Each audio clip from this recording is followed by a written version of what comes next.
নমস্কার বন্ধুরা, মনে কিচেনে আপনাদের সবাইকে স্বাগতম। আজকে আমি বানাবো মাংসের ঝোল। এইখানে মাংসের ঝোলের জন্য আলু কেটে নিয়েছি, আলুটা ভেজে নেব। কড়াইয়ে সরষে তেল দিয়েছি, আলুগুলো দিয়ে দেবো।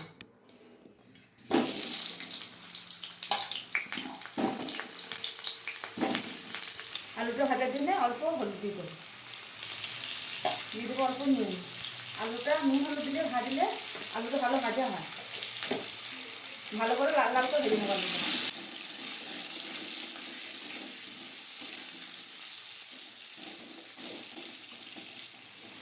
আলুগুলো লাল লাল করে ভাজা হয়ে গেছে, তুলে নেবো আলুগুলো।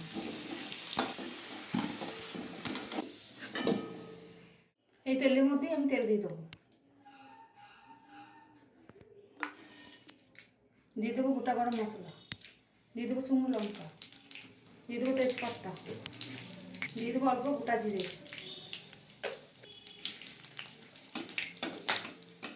কেটে রাখা পেঁয়াজগুলো দিয়ে দেবো তেলের মধ্যে।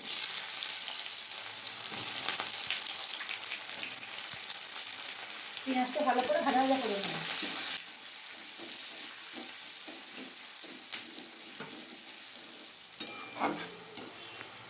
পেঁয়াজ ভাজা ভাজা হয়ে গেছে, এখানে দিয়ে দেবো আদা রসুন বাটা,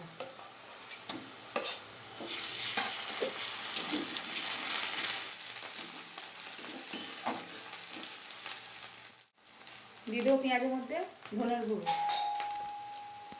দিয়ে দেবো জিরের গুঁড়ো, দিয়ে দেবো কাশ্মীরি লঙ্কার গুঁড়ো, দিয়ে দেবো হলুদের গুঁড়ো, দিয়ে দেবো কাঁচা লঙ্কা বাটা, দিয়ে দেবো কেটে রাখা টমেটো, দিয়ে দেবো অল্প চিনি। ভালো করে মশলাটা কষিয়ে নেব।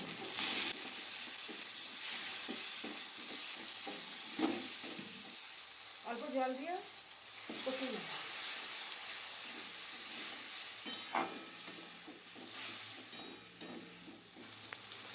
মশলাটা ভালো করে কষানো হয়ে গেছে, এখানে মাংসটা ধুয়ে রেখে দিয়েছিলাম, ভালো করে দিয়ে দেবো মশলার মধ্যে।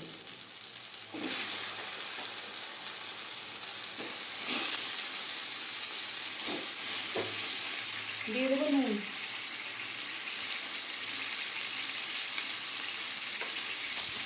ভালো করে মশলার সাথে মাংসটা কষিয়ে নেব।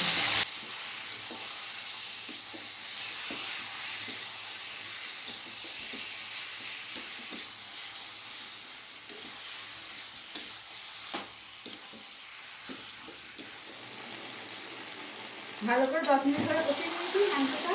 এখানে ভেজে রাখা আলুটা মাংসের মধ্যে দিয়ে দেবো, আর কিছুক্ষণ নেড়ে নেবো।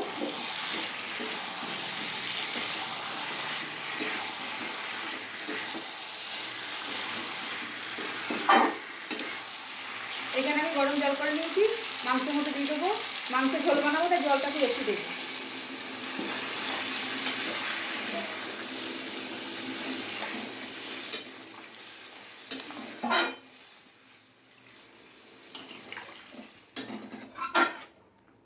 মাংসের ঝোলটা ঢাকা দিয়ে 15 মিনিট রান্না করে নেব। 15 মিনিট রান্না করে নিয়েছি, ঢাকাটা খুলে নেব।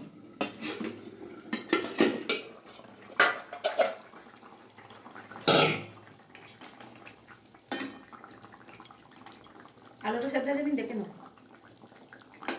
আলু সেদ্ধ হয়ে গেছে, মাংসের ঝোল হয়ে গেছে, নামিয়ে নেব।